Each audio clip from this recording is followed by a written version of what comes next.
que estejamos preparados. Mas para isso, irmãos, existem algumas etapas. E precisamos passar por essas etapas. E uma das etapas são as etapas da maturidade, né? Então vamos aqui ler, né, o livro aqui de 2 Reis, né, 2 Reis, capítulo 2, do versículo 5 ao 11. Eu vou ler o primeiro, os irmãos nos auxiliam aí nessa maravilhosa leitura em nome de Jesus. 5. Então, os filhos dos profetas que estavam em Jericó se chegaram a Eliseu e lhes disseram: sabes que o Senhor hoje tomará o teu senhor por de cima da tua cabeça? Sucedeu que, indo eles adiante e falando, eis que um carro de fogo com cavalos de fogo os separaram um do outro, e Elias subiu ao céu num redemoinho. Louvado, exaltado é o nome do Senhor. Por isso, irmãos, quando nós, né, nessa lição, confesso dizer para os irmãos que até assim arrepia, né, no mover do Espírito Santo, uma palavra tão tremenda como essa. Presbítero Antônio, presbítero Marcos, né, diácono Luiz, né, que nós temos visto e temos vivenciado isso nas nossas vidas. O que, evangelista Sérgio? Nós podemos ver, irmãos, e por isso que aqui fala nessa quarta lição acerca das etapas da maturidade de Eliseu. A Bíblia nos diz, irmãos, a Bíblia nos diz, né, que Elias, ele falou com Eliseu. A Bíblia não diz que ele chamou Eliseu. A Bíblia fala que Elias falou com Eliseu.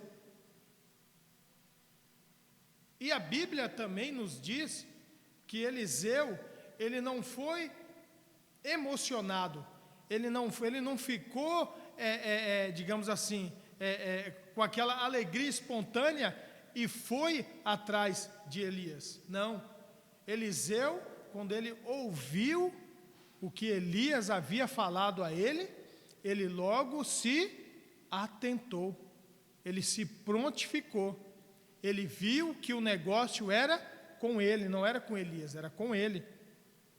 E nós podemos ver aqui, irmãos, nesse capítulo de número 2, no versículo 5 ao 11, nós podemos ver aqui que Elias já estava para ser tomado, ser tirado da terra por Deus. E Eliseu, ele atentamente observou os passos de Elias. O que eu quero dizer? O que o senhor quer dizer com isso, evangelista Sérgio? O quanto, irmãos, é maravilhoso, dentro das nossas oportunidades, nós estarmos sempre do lado de homens de Deus, de líderes de Deus, como os nossos pastores. Eu confesso dizer para os irmãos que quarta-feira, né, eu estive ali, né, com o nosso pastor fundador, nosso pastor presidente, pastor José Fernando, ali em Suzano, e saímos de lá, saímos daqui, eu encontrei com ele 8 horas da manhã, de quarta-feira, e saímos de Suzano 8 horas da noite. São o quê? 12 horas? 16 horas? 12 horas, são 12 horas.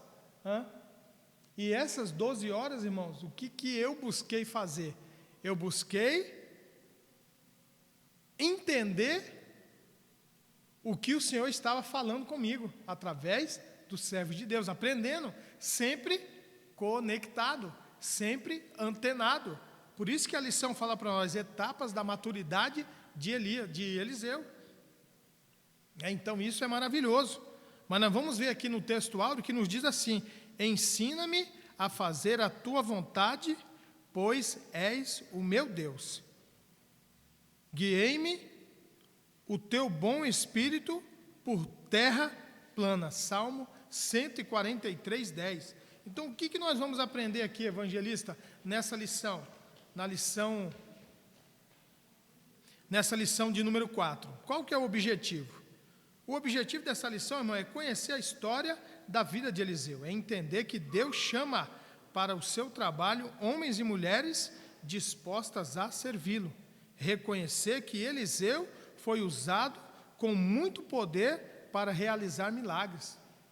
Talvez algum dos irmãos, e eu tenho alguns não, com certeza os irmãos observaram e viram isso. Se nós pegarmos aí o exemplo dos nossos amados pastores, nós vamos ver, irmãos, que o pastor Alessandro, ele teve a sua etapa de maturidade. O pastor Alessandro, quando ele chegou aqui no Brasil, ele chegou aqui como um pastor apresentado. Ele chegou aqui como um pastor apresentado. E ele teve que amadurecer no processo para se tornar um pastor consagrado. O nosso pastor atual, pastor dirigente da nossa sede, pastor Leandro, ele também passou por essas etapas de maturidade, para hoje ser um pastor apresentado. Daqui a pouquinho ele vai ser um pastor consagrado. Mas, com certeza, ele passou pelas etapas da maturidade. Por isso que é importante. E nós vamos ver aqui, na vida desses homens, o que diz a orientação? Muitas vezes, não somos atendidos em nossos pedidos, porque, como diz Tiago, não sabemos pedir. Em certas ocasiões, fazemos pedidos fúteis, desnecessários, ou até mesmo pedidos que nos trarão dores e aborrecimentos. Devemos fazer como Eliseu, que pediu porção dobrada do Espírito e recebeu. Eliseu realizou o dobro dos milagres operados por Elias. Você vê que interessante, irmãos, Eliseu, quando Elias, porque Elias também sabia que era chegado o tempo dele, e ele prontamente falou a Eliseu, Sucedeu, pois, que havendo ele passado, Elias disse a Eliseu: pede-me o que queres que te faça, antes que seja só tomado de ti. Então Elias sabia, irmãos, sabia que ele já estava na sua, ele já estava acabando a carreira e guardando a fé. Ele já estava ali no final. E Eliseu, irmãos, não ficou como tonto, não, ele não ficou ali, sem saber, não. Eliseu, ele foi inteligente, ele pegou ali o fio da meada e falou assim, não. Aí ele falou: peço-te que haja porção dobrada do teu Espírito sobre mim. Então olha que tremendo, presbítero Antônio. E a gente pode ver isso, irmão, na vida dos nossos pastores, que são o maior exemplo para nós. E nós temos que pegar isso, irmãos, como um exemplo para nós, não só nós, homens, mas as nossas irmãs, as mulheres da casa do Senhor. Então, olha o que diz a lição: devemos fazer como Eliseu, que pediu porção dobrada do Espírito e recebeu. Eliseu realizou o dobro de milagres operados por Elias. Se quisermos ser usados por Deus, deveremos pedir coisas que glorifiquem o seu nome. Então é uma realidade, Deus quer nos usar e Deus vai nos usar. Só que aqui a lição já está dizendo para nós, muitas das vezes nós pedimos coisas desnecessárias, coisas, irmãos, que talvez não, com certeza não vai trazer grandes benefícios, mas saiba que tudo na nossa vida, como foi na vida de Eliseu, tudo na nossa vida, irmãos, é para glorificar e exaltar o nome de Deus. Eu tenho pegado essa palavra para mim, presbítero Antônio. Tudo que Deus fizer na sua vida é por um propósito, é por um objetivo, para que o nome de Deus primeiramente seja exaltado e seja glorificado. Se eu fizer algo que está no meu coração e que não é da vontade de Deus, eu posso cair num grande precipício. Você pode ver que Salomão também é um dos exemplos. Quando foi passada, se é que nós podemos colocar assim, quando foi passada a túnica para Salomão, quando foi passado o bastão para Salomão, ele teve um encontro particular com Deus. Ele teve um tete a tete com Deus. E o que a Bíblia nos diz? A Bíblia nos diz que Deus falou cara a cara com Salomão. Falou: o que queres que eu te faça? Me pede tudo que eu vou fazer. O que você me pedir eu vou fazer. E o que Salomão falou? Senhor, me dá sabedoria para eu poder guiar todo este teu povo. E a Bíblia fala que essa petição, que esse pedido de Salomão chegou como um cheiro suave às narinas de Deus. Porque ele poderia pedir tantas coisas, presbítero Marco, tantas coisas, mas ele pediu a Deus sabedoria. E nada mais, irmãos, do que nos dias, irmã Sheila, qual estamos vivendo, e não só, irmãos, talvez antigamente, talvez na época de Elias, na época de Eliseu, na época de Salomão, quando se ouvia um escândalo de um profeta, de um servo de Deus, talvez demorava anos, talvez demorava décadas para chegar aquela notícia, aquela fala. Você viu o que aconteceu lá? Os profetas de Baal. Você viu, talvez aquela notícia demorava semanas, presbítero Antônio, para chegar ao conhecimento, talvez, de uma multidão, de uma cidade. E nós estamos vivendo o dia da rapidez, a qual as notícias, irmã Sheila, se espalham em milésimos de segundos. Por isso, irmão, que nós estamos aqui aprendendo nessa quarta lição, as etapas da maturidade de Eliseu, para a gente buscar de Deus essa maturidade, essa sabedoria, para que possamos resistir no dia mau. E havendo feito tudo, continuar firme. É uma verdade. Comentário, palavra introdutória. Eliseu, filho de Safate, procedente de Abel Meloá, foi o sucessor do grande profeta Elias. Eliseu arava o campo com a 12ª parelha de bois, quando Elias passou por onde ele estava. O profeta não parou para conversar, não lhe disse nada, simplesmente lançou a sua capa sobre Eliseu. Correto, presbítero Antônio? Foi o que nós falamos no início. Elias, ele não falou absolutamente nada com Eliseu. Muitas das vezes, irmão, na nossa vida não é diferente. Muitas das vezes os nossos pastores ou os nossos líderes não vão falar muitas coisas para nós. E nós temos que sempre estar andando em espírito. É uma realidade, né? Aí, pegando um pouquinho esse gancho que eu falei para os irmãos, eu estava falando aqui, irmãs, que eu saí quarta-feira com o pastor, nosso pastor presidente, né, para estar ali em Suzano, e nós saímos daqui 8 horas da manhã, da quarta, e saímos de Suzano 8 horas da noite. Então, praticamente o dia inteiro com os nossos pastores, e vai ali, vai cá, e vai aqui, vai acolá, mas a gente sempre ligado com Deus. Senhor, o que o Senhor quer aqui? Minha presença aqui nesse lugar. O Senhor quer alguma coisa? E aí, no final, para os irmãos entenderem, no final, né, já estava para vir embora já, eu estava com um pouquinho já de dor nas costas, porque às vezes você fica um pouco em pé, muito tempo sentado. Aí o pastor conversando com a missionária, assim, já no portão da igreja, aí o pastor falou assim: meu filho, leva o carro para mim. Traz o carro. Falei: ô Jesus. É responsabilidade, irmão. Uma grande responsabilidade nossa. Aí fomos ali, oramos, e eu peguei o carro e vim. Uma responsabilidade muito grande.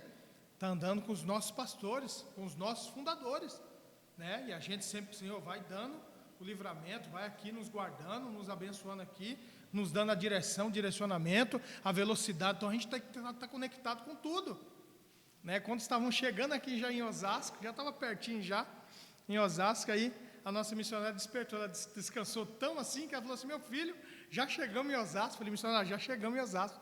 Falou: meu filho, foi uma benção, parecia que estava sendo a carruagem aqui, estava... Por quê, irmão? Porque não somos nós, é Deus que vai na frente.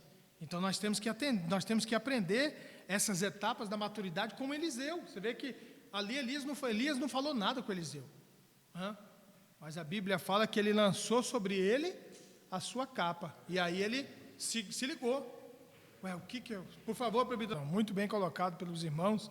E diz aqui, né, irmãos, quando o manto de Elias tocou o seu corpo, Eliseu sentiu que a mão de Deus o chamava para um poderoso ministério profético, que abençoaria maravilhosamente o povo de Israel, né? E nós podemos ver isso, irmãos, no nosso meio, né? Eu lembro que quando, né, o nosso pastor Leandro, né, eu dou o exemplo porque foi um homem próximo de nós, nós temos ele como esse exemplo hoje, Eu lembro que quando ele foi convidado para ser o pastor dirigente aqui, não foi fácil. Mas, irmãos, quando, por imposição das mãos dos homens de Deus, eu pude ver, irmãos, a diferença como Eliseu sentiu quando Elias colocou a capa, lançou a capa sobre ele. E como o nosso diácono Luiz bem colocou, o que tenho eu contigo, homem? E ele já, como eu falei no início, talvez uma profecia, talvez um escândalo, uma coisa que acontecia naquela época, se demorava talvez meses, semanas, dias, para se chegar num determinado povoado, num determinado lugar. Hoje não, hoje muito rápido. Por isso que nós temos que fazer como Eliseu, passar pelas etapas que Eliseu passou, pelas etapas da maturidade. O que o senhor quer dizer com isso, evangelista? Que talvez Elias foi um pouco mais lento, mas Eliseu ali, embora a época era uma época antiga, uma época ali remota, mas ele teve que aprender, Eliseu teve que aprender muito rápido. Ele teve que se conectar com Deus muito rápido. Hoje muito mais, irmãos, hoje muito mais nós temos que estar conectados, né? Porque diz aqui, Eliseu beijou seus pais, despedindo-se deles, e imediatamente matou os bois com os quais trabalhava, queimou os equipamentos do arado, cozeu a carne e deu ao povo. Em seguida partiu com o profeta Elias para ser o seu auxiliar. Então, a realidade, nesta lição, veremos que Elias conduziu Eliseu a vários lugares que representam as fases de seu crescimento e maturidade espiritual. Quais são essas, evangelista Sérgio? Gilgal, Betel, Jericó e, por último, o Rio Jordão. Então nós vamos ver aqui dentro dessas etapas. Então, pegando aqui esse primeiro ponto, Gilgal, é preciso remover o opróbrio. Então, olha aí que lição maravilhosa. A primeira etapa de crescimento na vida de Eliseu começou em Gilgal. Elias ordenou que o seu ajudante ficasse naquele lugar até que ele chegasse ao Jordão. Eliseu disse que não ficaria, mas que seguiria o seu mentor aonde ele fosse. Naquele lugar fantástico, onde o poder de Deus se manifestara diante dos olhos maravilhosos dos israelitas, começou o treinamento, o aprendizado, o processo de maturidade de Eliseu. O memorial com as 12 pedras retiradas do Rio Jordão no tempo de Josué, ali estava como sinal, a fim de que todos soubessem que Deus havia feito com o seu povo, abrindo o Jordão no tempo da colheita, quando suas águas transbordavam por todos os lados. Então nós podemos ver, irmão, que lição, que já um ponto aqui maravilhoso, né? Elias, ele fala com Eliseu, e Eliseu entendeu que ele jamais poderia se separar de Elias. Muitas das vezes, irmãos, conosco não é diferente. Porque, evangelista, nesse processo de amadurecimento, o Senhor sempre vai nos testar, o Senhor sempre vai nos provar, de um lado ou de outro. Nós temos que estar conectados. É uma realidade. Porque benção, é isso mesmo, irmão. Então, você vê que é interessante isso que a irmã Sheila colocou, né? Acho que o primeiro de tudo, irmãos, vem em servir e servir com excelência. Você pode ver que Eliseu, ele abriu mão de tudo aquilo que o cercava para ser um auxiliar, para servir ali Elias, para servir no projeto e no chamado que Deus tinha na vida dele. Então isso é maravilhoso, né? Mas nós vamos ver aqui, nesse ponto 1, que diz assim: Gilgal representa a remoção da vergonha da escravidão. Durante 430 anos, o povo de Israel permaneceu escravo no Egito. A humilhação, a vergonha, a desonra e a manipulação feriram profundamente o coração do povo. Deus, no entanto, ouviu o clamor dos filhos de Israel e os livrou. Está ali no Êxodo, no livro do Êxodo, capítulo 3, no versículo 7 e 8. A atitude de Deus em remover para sempre Toda a humilhação e as marcas da vergonha sofrida foi simbolizada no ato da circuncisão. Ao cortar a carne, Deus estava cortando todo o relacionamento com o pecado, toda a ligação espiritual, todo o envolvimento comprometedor com os padrões pecaminosos operantes no Egito. Então, é a realidade. O que significa esse sinal, evangelista? Um povo separado, um povo marcado por Deus, um povo diferente, um povo para fazer a diferença. Então, Elias, ele fez a diferença, e Eliseu, como seu discípulo, também fez uma grande diferença no projeto de Deus. 2, Gilgal representa o lugar da libertação. Caminhando por Gilgal, o jovem Eliseu lembrava que ali onde ele estava, uma nação inteira fora operada por Deus. O lugar do sacrifício que marcou a vida de cada israelita foi onde Deus escolheu ensinar Eliseu que existe um preço a ser pago. Qual é o preço, evangelista? Elias na sua capa, e que tem eu contigo, mano? Ele entendeu e se entregou para Deus, para fazer uma obra para Deus. Então é realidade. E isso significa o quê, presbítero Antônio? Pagar-se um preço. Talvez nos dias de hoje, é como a irmã Sheila bem colocou aqui, talvez nos dias de hoje o pagar o preço, irmãos, talvez é você servir e servir bem. Por quê? Porque é o que eu sempre falo, irmãos, a gente aprende com isso. No reino de Deus, o reino de Deus, ele trabalha de uma forma totalmente diferente do mundo. No projeto de Deus, no trabalho de Deus, no servir a Deus, o maior serve o menor. No mundo não, no mundo o menor que serve o maior. E ele é escarnecido, e ele é zombado, e ele é desprezado. Mas na palavra de Deus, nos preceitos de Deus, irmã Regiane, o maior serve o menor. Então isso é maravilhoso, não é? Por quê, evangelista? Porque nós aprendemos isso através dos homens de Deus, através da palavra de Deus, que o servir é melhor do que ser servido. É uma realidade. Então nós aprendemos aqui na lição. O vocábulo Gilgal é uma palavra hebraica de onde procede o termo Golgolete, que significa Gólgota, caveira ou cabeça. No Monte da Caveira, no Gólgota, Cristo morreu pelos nossos pecados. Então é a realidade, você vê, trazendo ali Eliseu a esse ponto tão maravilhoso. Deus exigia o derramamento de sangue para a salvação e redenção da humanidade. Não havia outro meio nem alternativa, se não fosse pelo caminho do Calvário, pelo caminho do Gólgota, presbítero Antônio, a qual Jesus ali passou. Então Eliseu, quando ele passa por esse primeiro ponto aqui, Gilgal, ele faz uma autoanálise, ele faz uma autorreflexão. Por quê, evangelista? Porque ele conhecia o processo que o povo de Israel passou. E ele entendeu o seu chamado. E ele arregaçou as mangas e realmente, verdadeiramente, ele foi servir a Deus. É uma realidade. Ponto 2. Betel. A casa de Deus é preciso fortalecer-se. É uma realidade.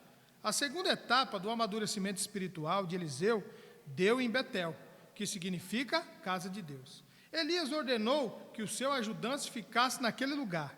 Eliseu disse que não ficaria, mas que seguiria o seu mentor aonde ele fosse. O lugar do encontro de Jacó com o Senhor chamava-se Luz. O nome foi mudado para Betel pelo patriarca após o encontro com Jesus.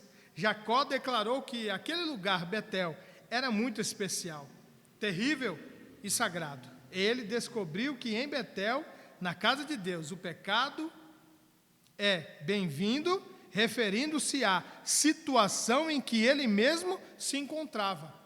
Então ele saiu de Jacó e ele foi chamado de Israel. Então é realidade. Ele também descobriu que em Betel os anjos estão presentes para ministrar. Na casa de Deus, o próprio Deus está presente para revelar-se, abençoar, estabelecer alianças e fazer promessas. Então, irmãos, não tem outro lugar do que nós estarmos no centro da vontade de Deus, nos projetos de Deus, buscando esse amadurecimento dentro da casa de Deus, num lugar onde o Senhor vai se revelar a nós, onde o Senhor vai nos abençoar, onde o Senhor vai estabelecer alianças e aonde Ele sempre vai fazer as suas promessas sobre as nossas vidas. Mas é em todo esse conjunto, em todo esse processo dentro da igreja, nós vamos passar diversas situações, a qual Deus vai nos testar para que possamos ser aprovados, como Eliseu foi provado de uma forma tremenda e extraordinária. No ponto 2.1 fala, em Betel, na casa de Deus, crescemos em comunhão. Então é a realidade. Então ali ele aprendeu, Eliseu aprendeu a ter a chamada comunhão com Elias. Elias, ele dava uma ordem, ali o Senhor testando Elias na vida de Eliseu, e ele estava conectado. Não, onde o Senhor for, eu vou. É uma realidade, irmãos. Hoje vivemos um período ou etapas que, como nós aprendemos aqui, nós temos, e com isso nós fazemos o quê? Nós amadurecemos. Pessoas que chegam sem reverência, sem respeito, com os líderes, com os homens de Deus que pagam o preço, e não dá nem a paz do Senhor, não cumprimenta o líder, não olha no olho a olho, tudo. Não, irmão, nós aprendemos com isso, porque aqui fala, em Betel, na casa de Deus, crescemos em comunhão. Não tem como você ser abençoado se você não tiver comunhão. O que mais nós vemos hoje, irmão, se nós não vigiarmos, é nós estarmos afastados um dos outros. O pastor sabe, irmãos, o pastor sabe, quando um irmão, quando uma irmã, quando uma família, quando um membro está sem comunhão com ele, o pastor sabe. Sempre vai ter, mas precisa de alguma coisa. O telefone desligou, a ficha caiu, né? Hoje não usa mais ficha, né, irmão? Estou dando aqui um exemplo, só para pegar aqui o exemplo de Eliseu, né? Que era naquela época. Mas hoje, irmão, uma mensagem, não vi. Eu recebi 975 mensagens, a sua ficou lá embaixo. Pode acontecer, né? Acontece, mas é o que eu estou falando. Em Betel, na casa de Deus, crescemos em comunhão. E hoje, irmão, se você não vigiar, o que mais você tem é nenhuma comunhão. Está corrido, não consigo e tal. Não, irmão, isso é maravilhoso. Eliseu, irmãos, o que ele mais queria era ter comunhão com Elias, meu amigo. Sim, prefeito Antônio, pode falar, varão. Bem colocado, irmãos, né? Vamos pegar esses exemplos, por isso que aqui diz, né? Em Betel, na casa de Deus, crescemos em comunhão. Deus criou o homem como um ser social. Temos necessidades de estar juntos, relacionarmos mutuamente, e a igreja, o corpo de Cristo, possibilita-nos crescer na comunhão uns com os outros. É o que nós falamos aqui. Um vai aprendendo com o outro, como a irmã Priscila bem colocou. No tete a tete, no olhar para o meu pastor, no meu pastor olhar para mim, irmão, o Deus que é Deus, ele continua sendo Deus, e o diabo que é o diabo, continua sendo diabo.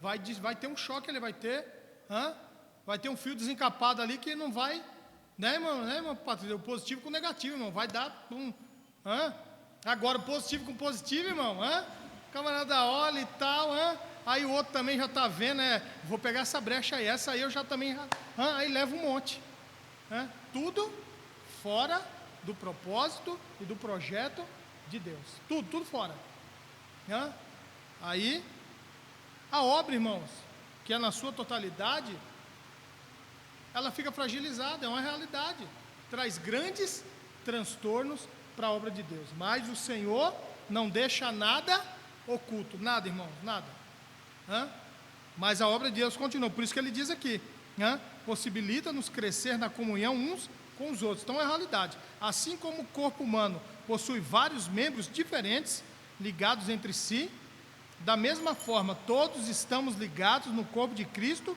que é a sua igreja. É uma realidade. Eu estava vendo ali, acho que foi ontem,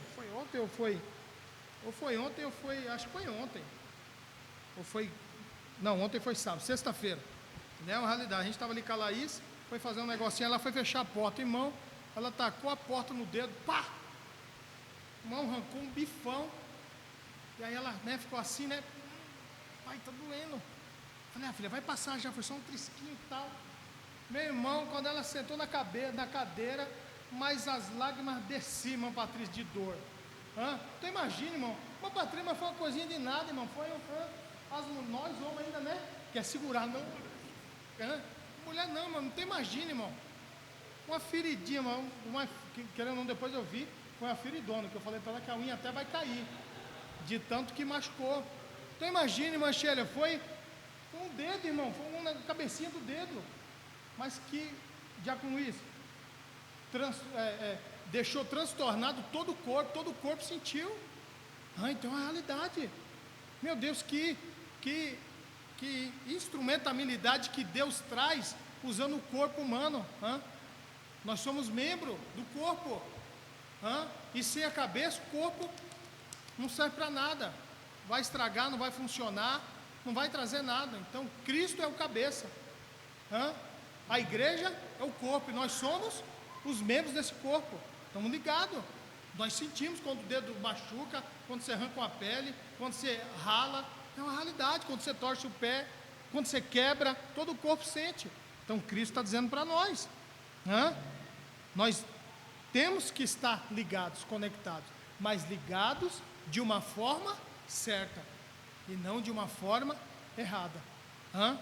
Então pensamos nisso. Estamos já acabando esse ponto, vamos deixar para a próxima semana. O nosso pastor vai entrar no ponto 3, mas vamos aqui. A igreja é, dentre outras tantas realidades, o espaço em que mantemos viva a memória da obra do nosso Salvador. Compartilhamos a esperança da ressurreição, que é o que vamos fazer daqui a pouco aqui no nosso culto de Santa Ceia. Fazer isso em memória de mim. Irmão, vou vir aqui porque tem que vir, o pastor não viu, o pastor vai, aí o pão desce daquele jeito, se não vigiar até engasga. É uma realidade, irmão. O suco desce, irmão, parece que pegou direto da uva e jogou na boca. Nós temos que vigiar. O que Deus traz para nós em relação a isso? O nosso coração tem que estar voltado para adorar a Deus. Então é a realidade. Mantermos viva a certeza de que não estamos só neste mundo. A alegria da minha irmã, do meu irmão, é a minha alegria. A tristeza do meu irmão, da minha irmã, é a minha tristeza, irmão. Senão nós estamos fora do propósito, nós estamos fora do projeto. É uma realidade. E muitos não, você viu lá? Isso aí aconteceu alguma coisa. Ou pecou. Não, irmão, vamos chorar. A Bíblia fala, vamos chorar com os que choram e se alegrar com os que se alegram. Você viu lá? Sei não, hein? Você que roubou? Irmão, vamos se alegrar, o nosso irmão está aí, crescendo, está aí uma benção, dando fruto, abençoando a obra. Entendeu o propósito? Está no objetivo, no foco. Vamos, não. Sei não, hein? Ixi, essa irmã aí, carrão. Não, irmão. Tem muito por aí, tem muito por aí. Então a Bíblia nos ensina perpetuarmos os sinais do reino de Deus na história. Amor, fraternidade, alegria, trazer a paz que excede todo entendimento àqueles que estão tribulados. Em tempos de individualismo exacerbado, a igreja continua sendo o espaço de fraternidade e partilha, de solidariedade e generosidade, de aceitação e perdão. Está aí, irmão. É o caminho da vitória da igreja. Ponto 2.2. Em Betel, na casa de Deus, crescemos em conhecimento e sabedoria. Jesus fundou a igreja, estabeleceu-a, dando-lhe diretrizes. Hoje o Senhor a edifica. Através de quem? Do povo de Deus. Neste processo, a palavra de Deus tem um papel de fundamental importância para o crescimento. O livro de Atos dos Apóstolos é conhecido também como o livro da igreja. Jesus subiu ao céu, permanecer em Jerusalém, até que sejam revestidos de todo o poder. Os apóstolos, os verdadeiros, ficam lá, opa, aqui tem um mistério, aqui tem um propósito. A história da igreja, sua inauguração, sua apresentação, sua expansão, sua ação, sua consolidação, são descritas em detalhes nesta obra. Então os irmãos não ficaram ali, depois que receberam o poder de Deus, não receberam para propagar o evangelho. Pedrão, nosso apóstolo amado, nosso irmão amado, irmão, na primeira pregação, irmão, 3.000 almas, pá! É uma realidade, é o poder de Deus. A igreja cresceu porque os cristãos recebiam de bom grado, isto é, com o coração alegre e aberto, a palavra do Senhor. Então é a realidade. As passagens de Eliseu por Betel faz-nos entender que a caminhada cristã passa pelo entendimento de que depois do novo nascimento em Gilgal, precisamos estar reunidos como corpo em Betel. Então é a realidade. Então ele entendeu ali os propósitos, ele entendeu ali aquilo que ficou como opróbrio, como vergonha, a qual o Senhor ali tirou o povo com mão forte. Depois o Senhor fortalece o povo na comunhão, no partir do pão e nas orações. Pastor, quer cumprimentar?